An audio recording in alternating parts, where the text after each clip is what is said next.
తులారాశి వారికి ఒకవైపు 6వ స్థానంలో శని భగవానుడు సంచారం చేయు కాల సమయంలో నూతన ఆంగ్ల సంవత్సరం నుండి మరియు ఉగాది పండగ నుంచి ఆదాయ వ్యయాలు ఎలా ఉన్నాయో ఒకసారి తెలుసుకుందాం.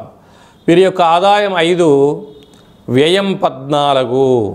చూడండి, 6వ స్థానంలో శని భగవానుడు సంచారం చేయనప్పుడు రుణ సమస్యలు, రోగ సమస్యలు, శత్రు సమస్యలు, నిత్యం అగ్నిభయం, చోరభయంతో మానసిక వేదనకు గురయ్యే పరిస్థితి చాలా అధికంగా ఉంది.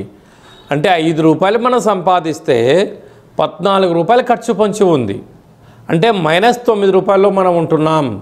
ఇలాంటి కాల సమయంలో ధర్మబద్ధంగా ఉండడం, భగవంతుడు ఆరాధనలో ఉండడం, ఖర్చులు తగ్గించుకోవడం, విందులు వినోదాలకు, మద్యమత్తు మాంసాలకు దూరంగా ఉండడం, సత్ప్రవర్తన, ఆరోగ్యము, నియమము, నిష్ఠ, పెద్దవారితో సఖ్యతగా ఉండడము, తల్లిదండ్రుల మాట వినడము, విజయానికి కలిగించేటువంటి సూత్రాలను పాటించడం వలన ఖర్చులను నివారించే పరిస్థితి చాలా అధికంగా ఉంటుందని చెప్పి కూడా గమనించాలి. రాజపూజ్యం 6, అవమానం 3. ఇక్కడ అనేక మంది ఓహో మీ అంతటి వారు ఎవరు ఉండరండి, మీరు రాజుతో సమానము, దేవుడితో సమానము, మీరు వీరుడు, సూర్యుడు, చక్రవర్తులు అని చెప్పి మీ చుట్టూ అనేక మంది చేరి భజన చేసి మీ దగ్గర ఉండబడిన సమయాన్ని, ధనాన్ని, స్థిరచరాస్తులను తాకట్టు పెట్టించైనా తీసుకొని వెళ్తూ ఉంటారు.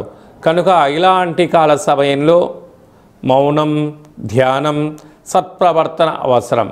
ఇలాంటి కాల సమయంలో ప్రతి శుక్రవారం పూట వెంకటేశ్వర స్వామివారికి తులసిమాలను సమర్పించడం, ప్రతి శనివారం రోజున ఉపవాస దీక్షలో ఉండడం, సాఫ్ట్వేర్ ఉద్యోగస్తులు, హార్డ్వేర్ ఉద్యోగస్తులు, వ్యవసాయ సోదరీమణులు, గృహ భవన నిర్మాణ కార్యక్రమం చేసేటువంటి వారు సంపూర్ణమైనటువంటి అనాలోచనంగా ఉండకుండా నిత్యము అప్రమత్తత చాలా అవసరమని చెప్పి గమనించాలి.